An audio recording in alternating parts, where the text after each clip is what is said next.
Welcome back to First and 5, the NFL show that you need to watch if you want to sound a bit smarter around your mates. It's week 10 this weekend, which only means one thing: we are officially halfway through the NFL season. But here are 5 more things that you need to watch out for this weekend. And you know we're close to the playoffs when we start talking about the trade deadline, and the NFL's yearly day of anxiety and panic did not disappoint. The Miami Dolphins broke the #1 rule in the NFL. Don't trade with the Philadelphia Eagles mid-season, because somehow Roseman will always get his way, and even if the trade looks fair at first, down the line people are going to be saying, how did he get that player so easily? And now that might be the case with Jalen Phillips, who was traded from the Miami Dolphins to the Philadelphia Eagles for a 3rd-round pick. On crunch day, the Raiders moved Jacoby Myers to Jacksonville, the Saints moved Rashid Shaheed to the Seahawks, and the Jets moved Quinnen Williams to the Cowboys. We get it, Jerry, you're going to fix the run defense. Stop tweeting, man. But the biggest move of the day came when the New York Jets traded one of their star defensive pieces, Sauce Gardner, to the Indianapolis Colts. And to be fair, that is a great deal for the Colts. Well, they gave up 2 first-round picks. And say what you want, Sauce Gardner is elite, but guys, is he a top 3 quarterback? Is he a top 3 cornerback? Hold me back, coach. I'm serious. Hold me back.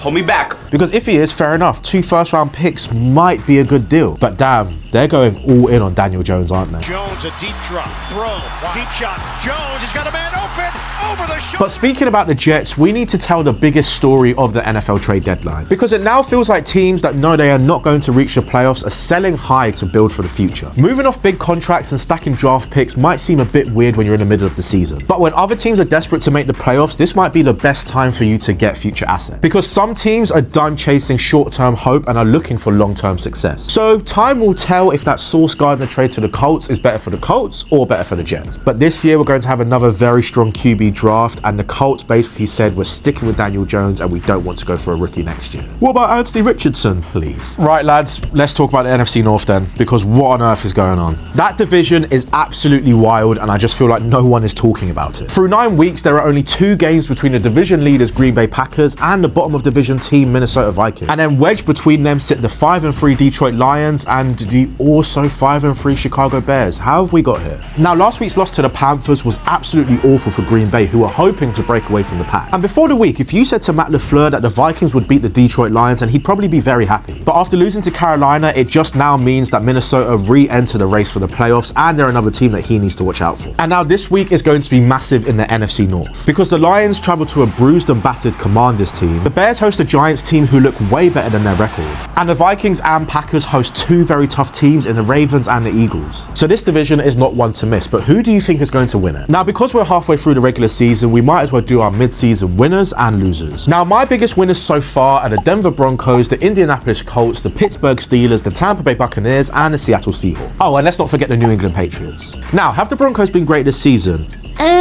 That one's up to you. But are we 7-2? Yes, we are. Are we going to the playoffs? Unless we face a monumental drop-off in the second half of the season? Yes. So you're telling me there's a chance? Yeah! Also in the AFC, the Indianapolis Colts have put the league on notice under Daniel Jones. Whether they can keep it going or not, that is up to Colts fans. But for me, I'm still not trusting Daniel Jones. The Steelers under Aaron Rodgers keep winning ugly, but they're still winning all the same. And the Bucks and the Seahawks have been 2 of the most balanced teams in the NFL this year. And then over in New England, Drake May is looking like one of the best quarterbacks in the league. But the biggest losers?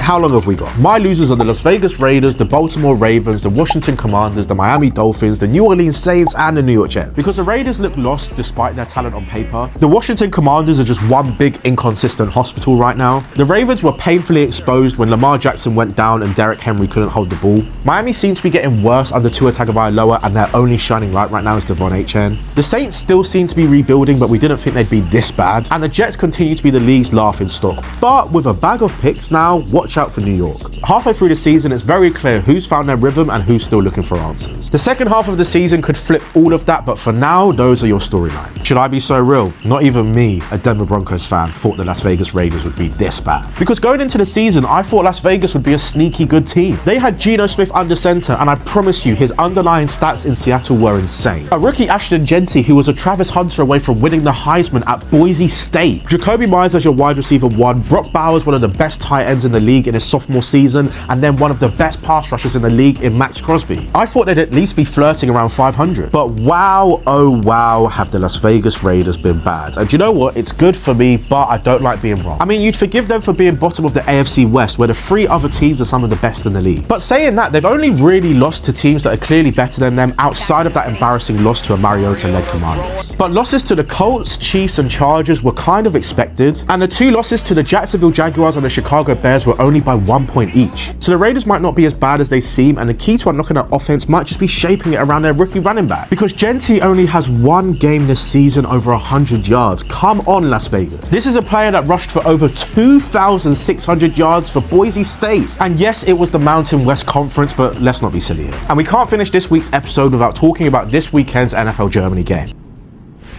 This weekend, the league will return to Deutschland as the Indianapolis Colts will be facing the Atlanta Falcons. And shout out to all my Berlin residents, because this will be the first year that an NFL game is played in the Olympia Stadion. This will be another first-time city for the game and another chance to show how global the NFL has really become. And for those wondering if it will be a good matchup, well, NFL Germany games have always ended in just 1 score. And although on paper it looks like a comfortable win for Indy, the NFL International Series never fails to disappoint and throw up a surprise. But we have to talk about what's next for the NFL International Series, because it is just as exciting. Because we've got a Madrid game just around the corner, and next year the league will be heading to Rio de Janeiro and Melbourne. And with future talks occurring for Tokyo and Toronto, the NFL isn't just growing, it is going global. So NFL fans outside of the United States, watch this space. But guys, those are 5 more things to watch out for this weekend. What are your thoughts though? Comment down below and let us know. And as always, if you have enjoyed this video, be sure to subscribe to the NFL UK and Ireland YouTube channel. I've been American TJ, peace.